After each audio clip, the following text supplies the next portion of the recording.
This is Your Own Best Company, a podcast for people who love to work alone.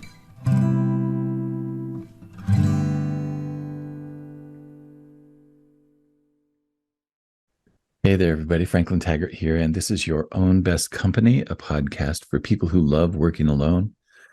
My guest today is a person that I've just met recently, and I don't know well, but I'm looking forward to getting to know her quite a bit better.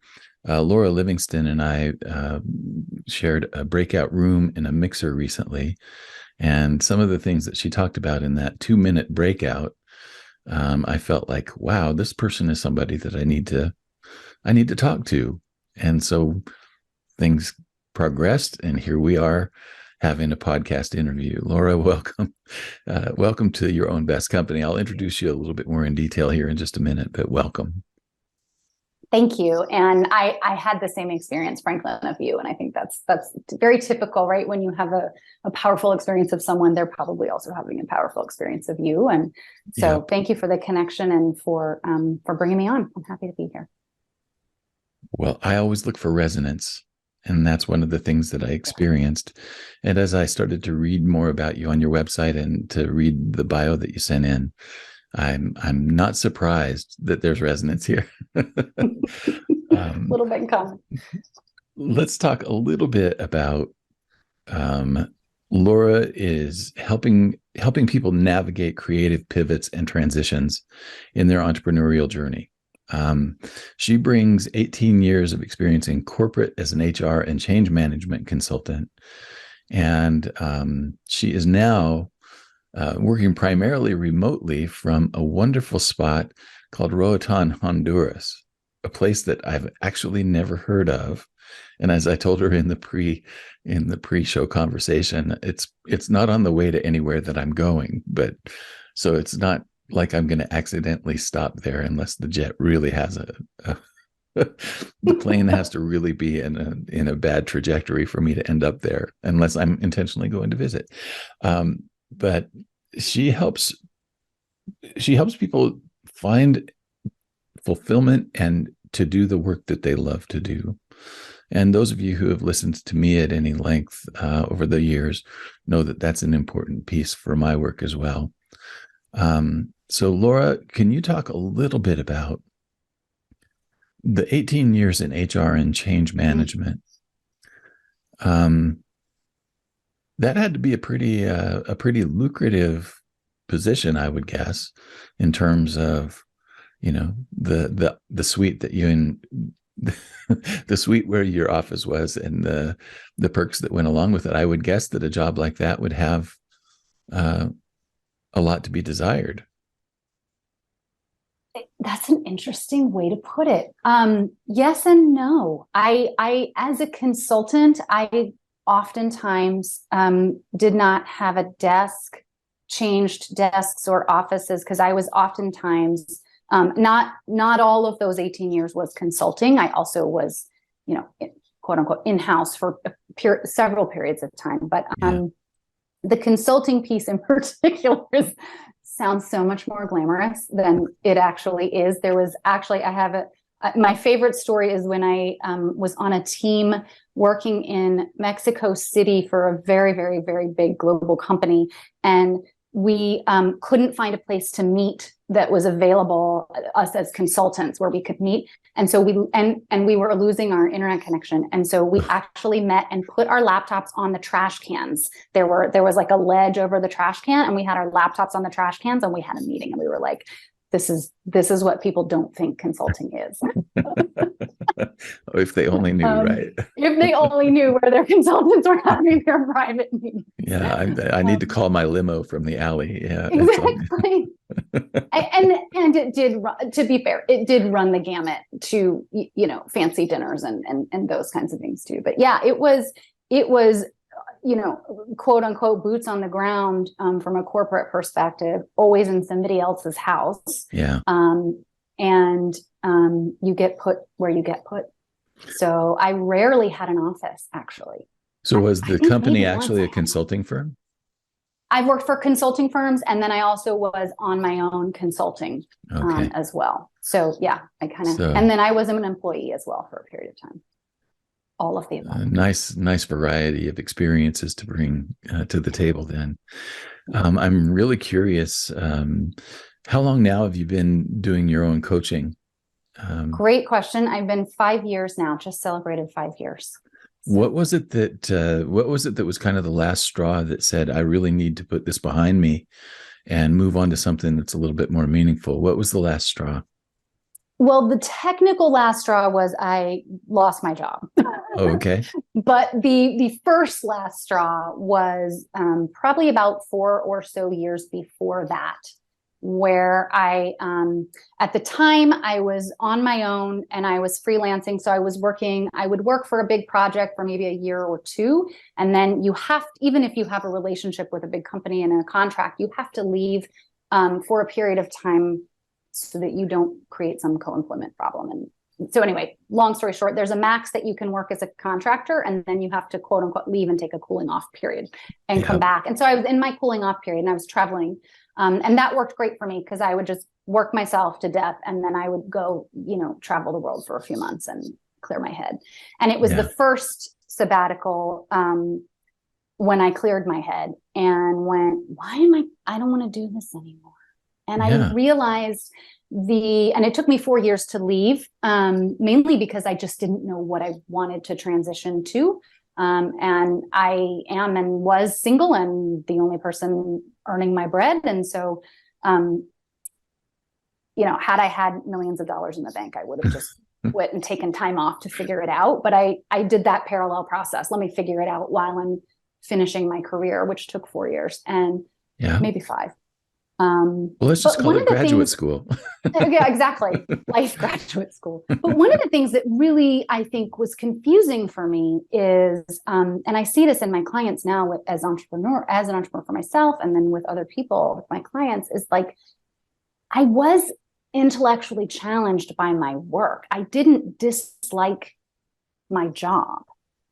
And I was really like, you could you could bring me a book or an article or something, and I would geek out about it. And so that sometimes I think was confusing for me because I would kind of I'm really tired, I'm overworked, I'm this, I'm that. Yeah, but I love my job. And then I realized no, I just love part of my job.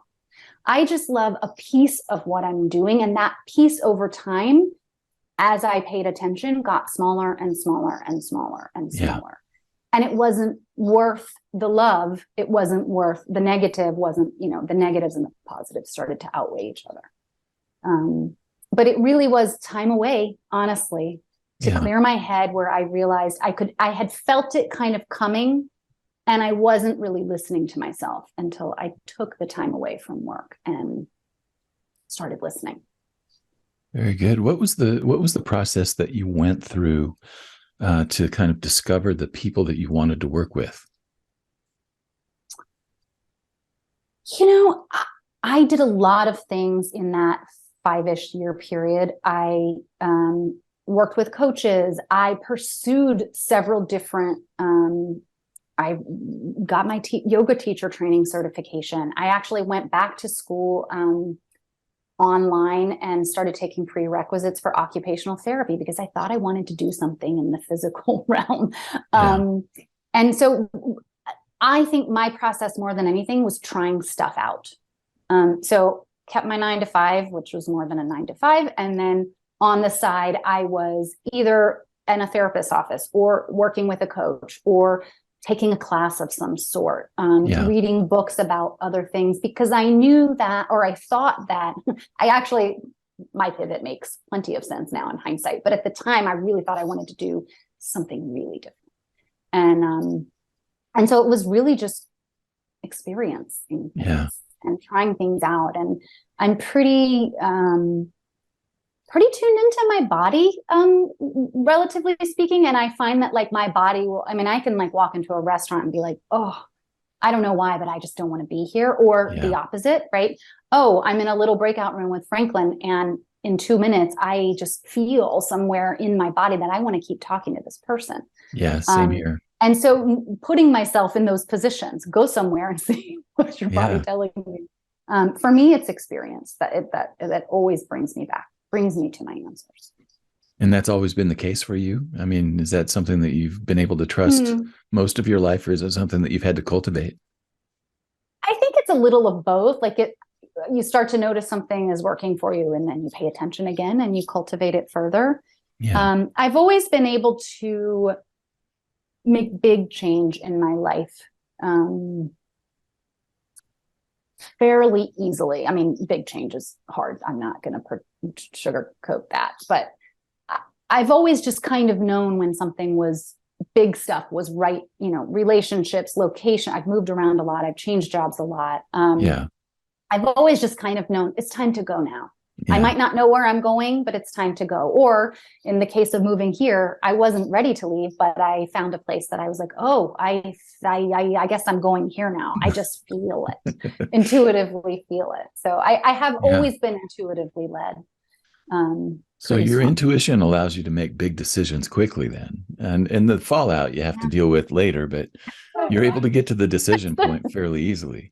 I am with big stuff. I find myself, it's a lot harder for me with the smaller stuff, but the big stuff, Yeah. I usually feel it pretty strongly. And it's like, well, whether I want to or not, this is what's happening next. Here Yeah, we go. I Buckle your can seatbelts. I can spend 3 hours in the grocery store trying to decide what bologna to buy, but it's Totally. like, when when it comes down to, making a major decision about my work, it's like, oh, I think I'll try that for a while. It's like, oh, Yeah. looky there. Yeah. I think it's that self-trust, that's a cultivated practice for sure. Yeah. Yeah.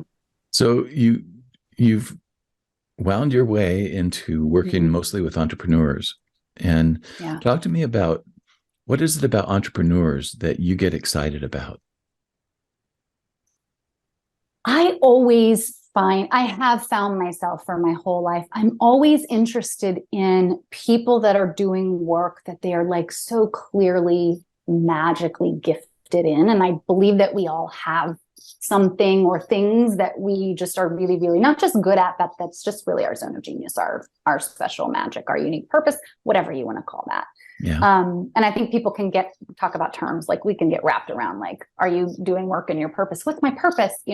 But so I always like to use multiple terms so that I'm not like messing anybody's brain up. But I think I've always been interested in that. And also on the flip side, I always felt like in my corporate career, like I was still trying to find my thing. Like I love this thing, but I don't really know what my thing. I don't really know what my thing is. I did feel like I was 80% using my gifts or 70% using my gifts, and for sure not in the right. Not in the right context in my corporate career. I'm a free spirit type B, P for Myers-Briggs people. Yeah. I will non-plan it to death if I can. And corporate was really tough and structured space for me. And I felt that my creativity was limited. Yeah. And so, okay, now I'm losing my train of thought. Where was I going with this? Sorry. Well, See, the free spirit went into that planet. I went into yeah, that. we were kind of talking about what is it that you found about entrepreneurs that was compelling, or what Yeah. you So got excited about. thank you. I still felt like something was missing for me about working in that purposeful zone of genius kind of magic space. Yeah. And I was always not sure what that was for me. And so I was always very fascinated, still am fascinated by the people that have quote unquote found their thing, right? And jealous of that, really, or envious, I should say, of that over time. And so when I went through my own experience to create my own business and found that, oh, I'm really good at working one-on-one with people and coaching them. And this is actually sort of the unique compilation of all of the stuff that I've done, but also the stuff that I've never given myself the space to do, kind of all in one, and then I realized like, oh, that, just in the same way that I think we can look at anything from afar, that doesn't mean that like then my life is perfect and I just checked all the boxes and here come the billions of dollars and all the 75 magical clients. And, it's almost like then your journey really begins. And it starts.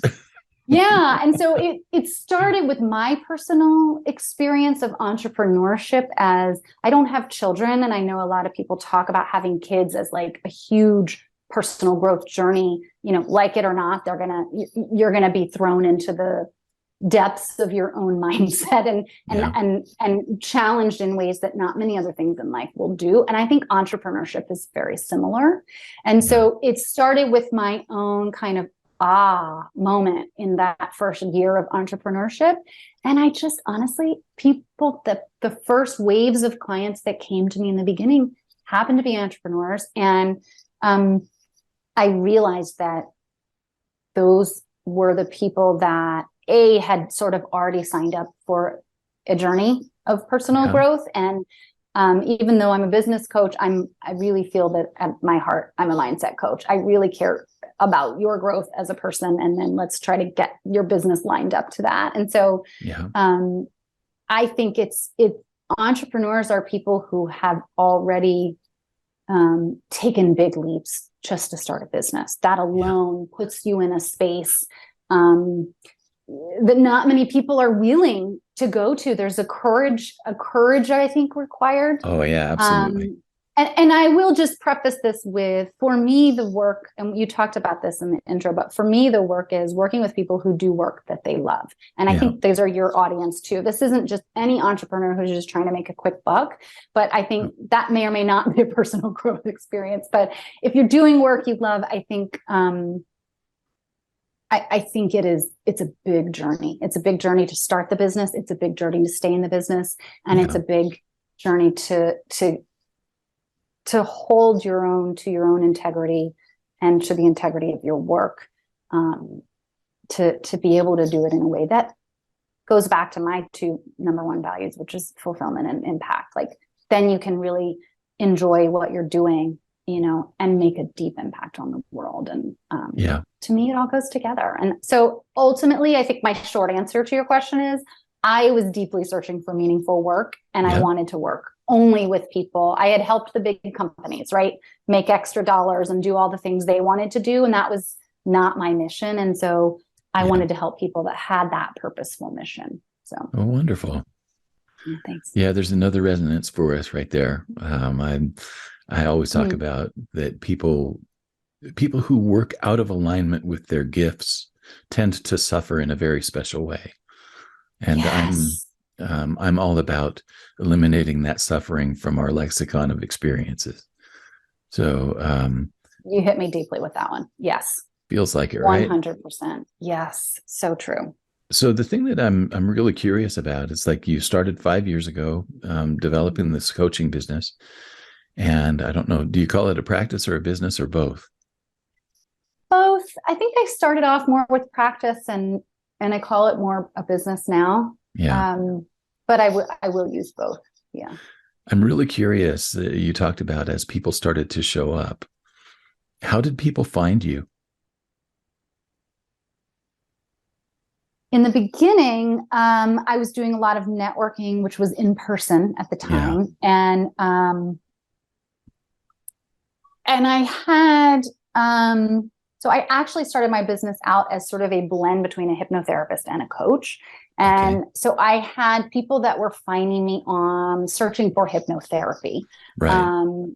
And so that, I think I did have some sort of like mental health referrals that would come in from the mental health community, and people that also other practitioners that I had networked with or just knew. I was living in San Francisco at the time. So I had almost completely local clients at the time. I had a physical office. Yeah. And that's how it started.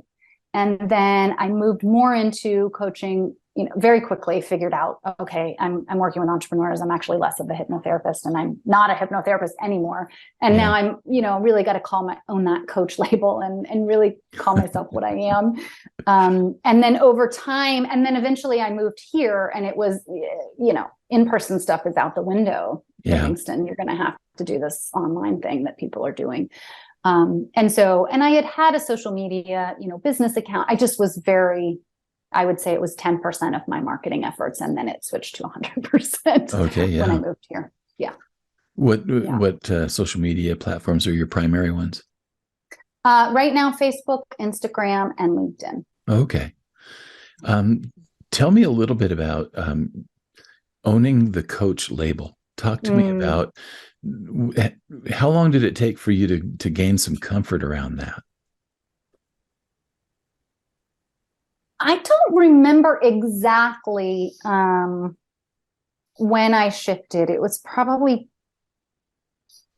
well, for a while I called myself a hypnotherapist and a coach, and then I just sort of like had to drop it. But I think it was a good year or two, I want to say.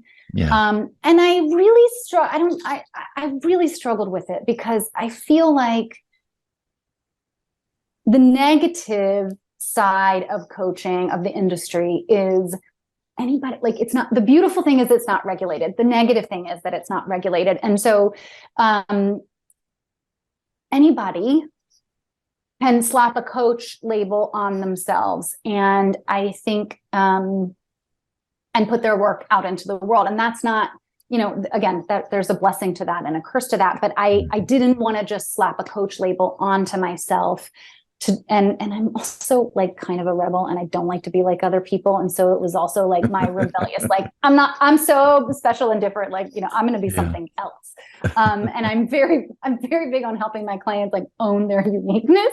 Yeah. And so, but the negative, the extreme version of that continuum for me is like, sometimes I'll do it just because I don't want to, just because I want to be the rebel, and I have to check myself on that.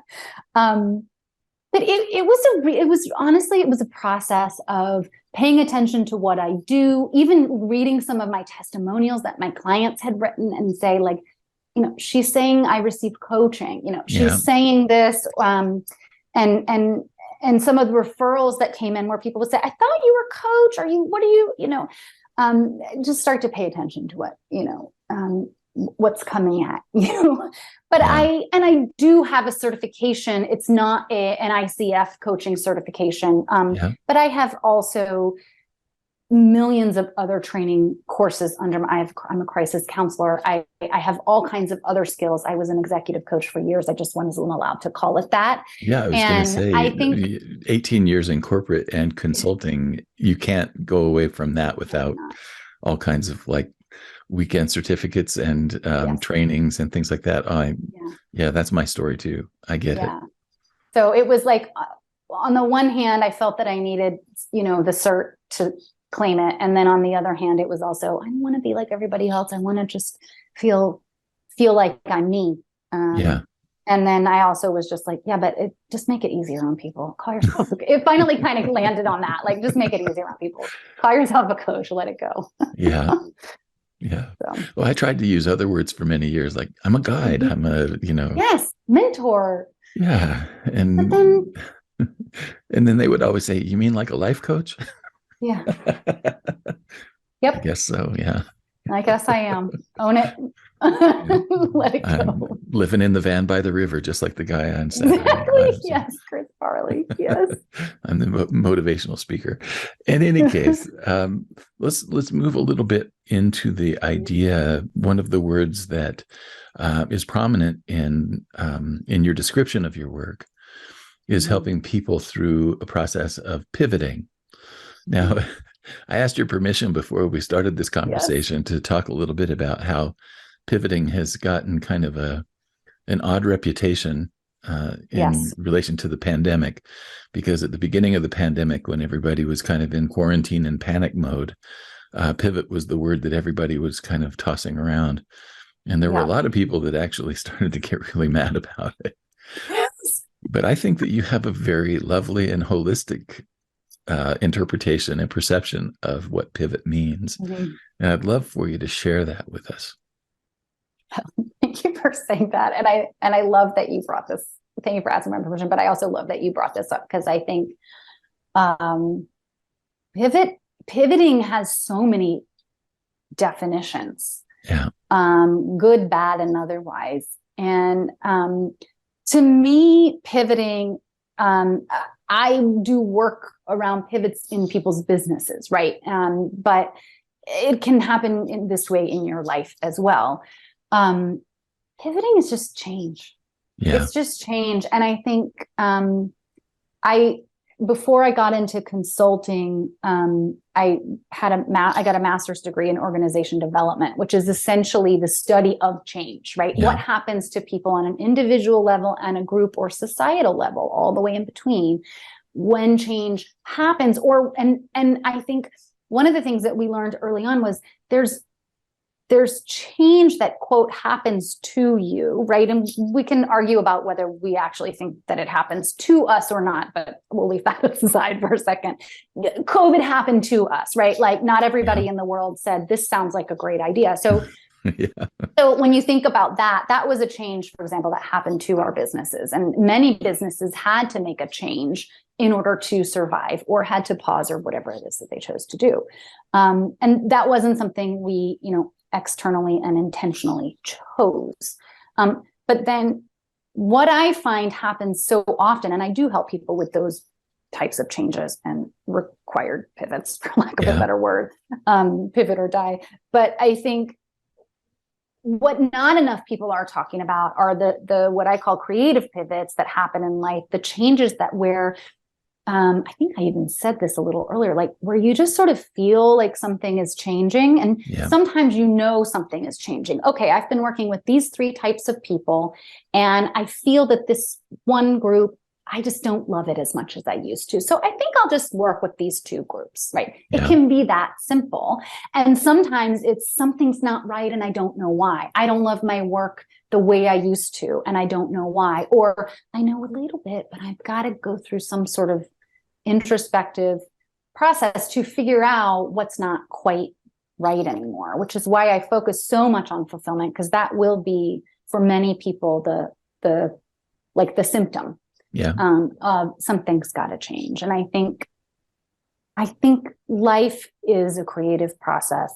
Business, please, can we look at business as a creative process? People want it, to be so structured and black and white. And did I get the thing? And now the dollars are coming in. But I think if you're doing work you love, it's going to be a personal growth experience. It's going to be a creative process. And if you can lean into that creative process, it's probably going to look different year to year, or every 2 or 3 years. There's going to be tweaks and things that change. But sometimes that change happens to us, and sometimes that change almost like comes through us. And that's a process. And we don't always allow that, or we don't always give ourselves permission to lean into that process. We just think, oh crap, something's wrong. I have to do something different. I love that distinction of change happening to us or change happening through us, because I think that a lot of our own perception of ourselves and our sense of empowerment is deeply connected to that, whether or not life is happening to us or whether life is happening through us. There are some people that I've worked with that they have a very interesting position, and that is, life is happening for me. And I'm intrigued by that, and I love that concept, but I haven't gotten there myself yet. I've only recently shifted over to the life is happening through me. Exactly. It's the progression. I think too, if you think about, from a spiritual perspective, or however you look at life, like there is some version of co-creation happening, whether you want to look at it as, nature and the people on the planet, or the universe, and however you want to look at it. I think if you think about it from a co-creative standpoint, or if you think about it from the standpoint of us as a community of people on the planet, we have opportunities that we present to one another. And, I don't want to go through whether COVID was an opportunity. That's a whole nother conversation. But I think any undesirable situation that happens is also, maybe very, very well disguised, but also an opportunity. And I think sometimes we get these chances, that come, and then sometimes we just feel it and we create. And I would argue probably both of them are both, but it doesn't really matter. It's more just how I'm more interested in how do we as individuals, navigate that process for ourselves, and let ourselves go through that process, and be gentle on ourselves with that. It is a process, right? Sometimes people forget that there's that creativity of this business that you built. Well, what are some of the specific circumstances that people bring to you?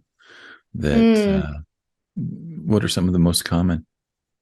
I had a big theme. I have had a big theme in the last maybe year and a half of people who I've been calling it two businesses. So either they were running two businesses and wanted to make a transition in terms of how they spent their time between the two, Yeah.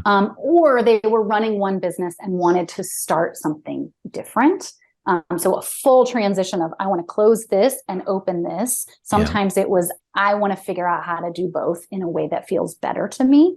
And two clients last year, actually I had several clients, but two clients last year officially closed or sold a business for the purpose of doing something else. And that's just one of the themes, but that's something that seems to keep coming my way. And it for them, it has been a combination of change happening. One of my clients was running a restaurant, and COVID was, initially bad, but then for her, she was more successful financially than ever. But they had such a hard time getting staff that she was running herself ragged. And so she actually closed because she was so successful, that she wanted to take a break and reopen in a new structure that really fits her and the world now. But I think those so again, like that was an interesting combination of her creativity and what she wanted to do was starting to change, and the environment was changing upon her.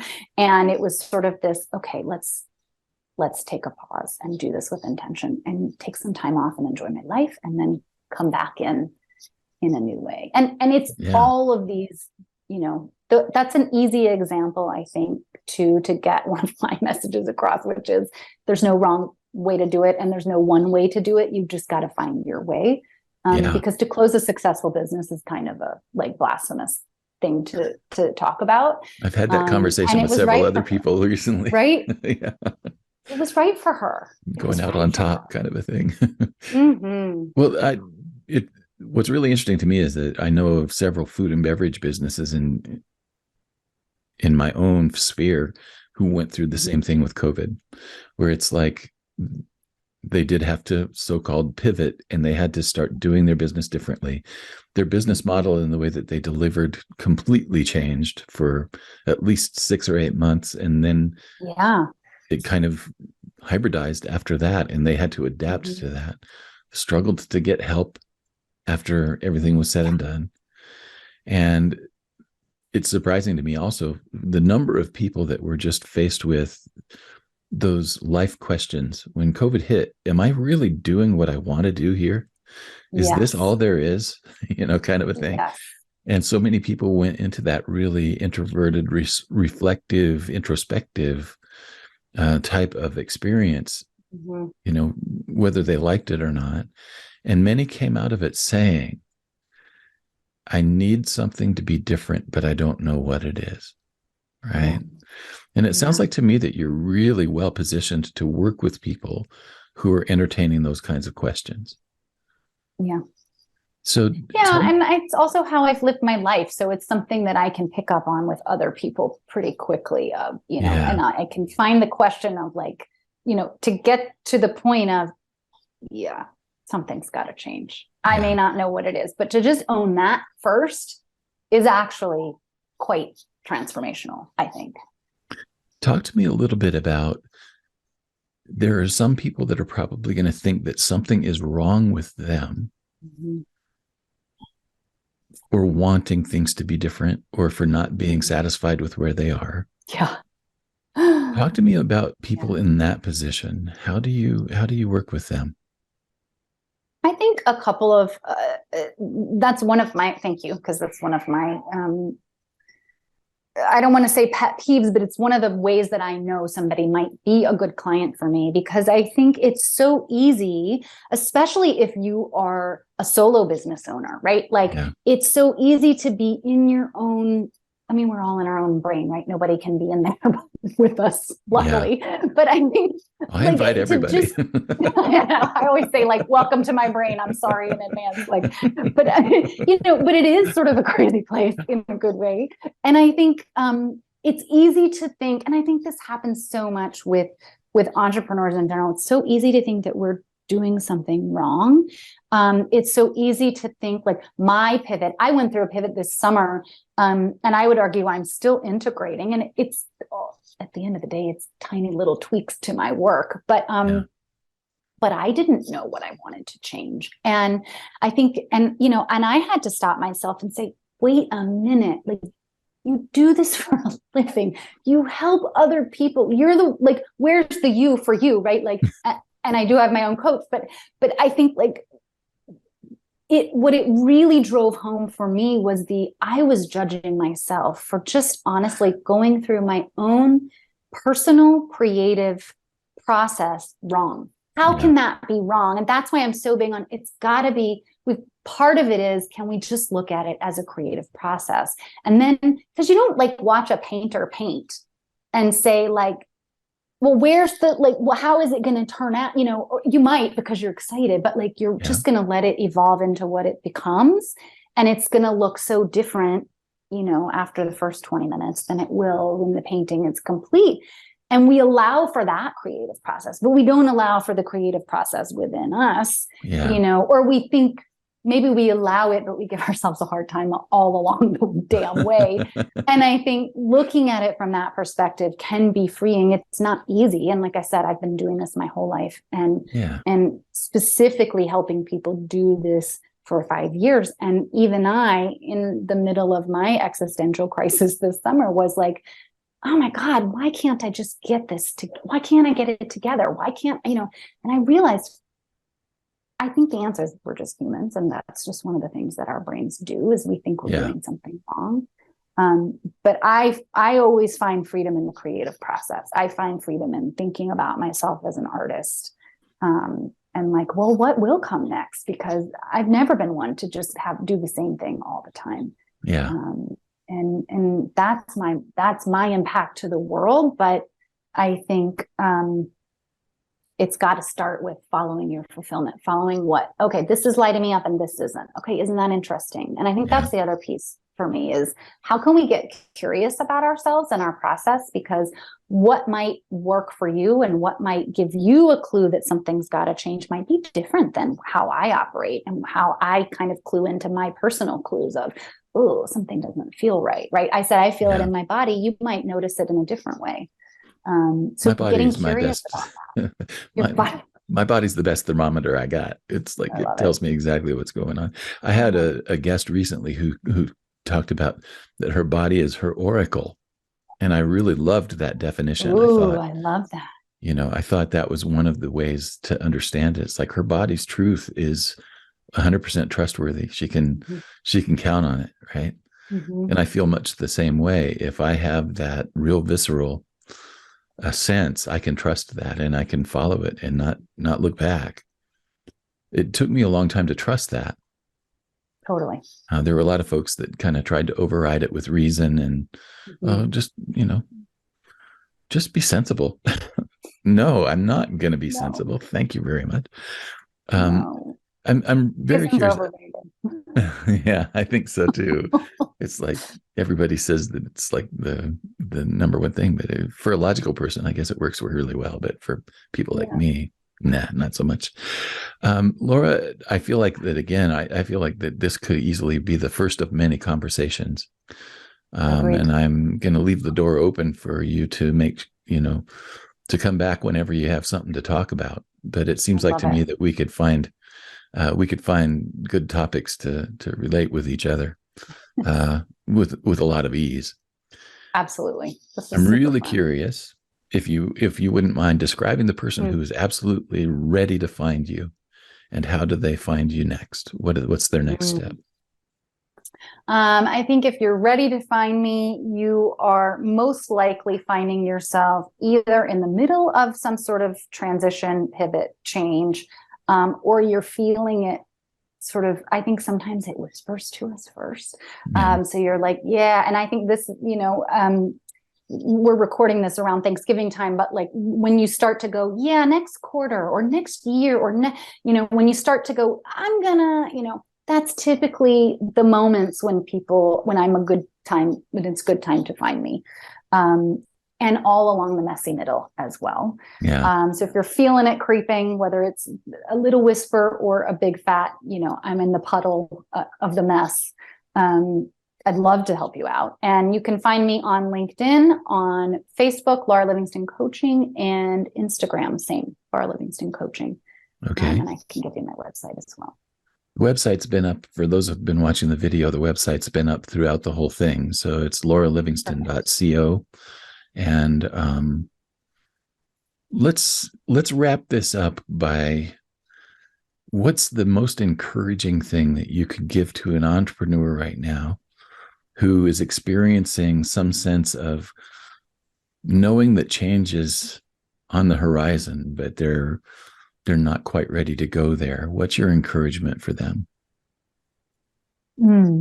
I would say, first off, you're in exactly the place and place and time that you need to be. We always want to fast forward things and hurry up, and we should be there already by now, and there is no there. Yeah. So where you are in this present moment is 100% perfect and right for you. And when you are meant to change, or when change is meant to happen, it will happen and you will know. And I think I often say, like, if you're not trusting yourself, like, I'm going to be annoying and ask a question of like, well, what would it look like if you did trust yourself? How would you, how would it feel to trust yourself, even if you don't trust yourself? Because I think it's all there. And I think the pivot and the change and whatever it is that we need, or that where we're going, like we have it. The answers are in you, and you don't need to be anywhere other than where you are right now. And breathing into that, I think letting where you are be great. And where you go will also be great. Then you're not doing it wrong. Even if it doesn't feel all that comfortable. And often it doesn't feel comfortable when you're in the right place. Maybe especially when it doesn't feel comfortable, right? And getting used to that, Exactly. Well, Laura Livingston has been my guest on Your Own Best Company. This has been a wonderful conversation, Laura, and I'm going to look forward to more in the future. Thank you so much. This was such a blast. My pleasure. Thanks for listening to Your Own Best Company. If you enjoyed the show, would you do me a favor and subscribe on YouTube, Spotify, Apple Podcasts, or your favorite podcast host? If you really love it, leave me a review or share it with your circles. If you feel like your career is reaching a dead end, or you're feeling a deep sense of dissatisfaction in your work right now, I help people discover their gifts and then find or create new opportunities that are the best fit for their talent, experience, and lifestyle. Email me at coaching@franklintaggart.com for more information. I also help people start, finish, and launch creative projects, and I offer an ongoing marketing mastermind for solopreneurs and freelancers. More information on these programs and services can be found at franklintaggart.com. Thanks again for spending this time with me.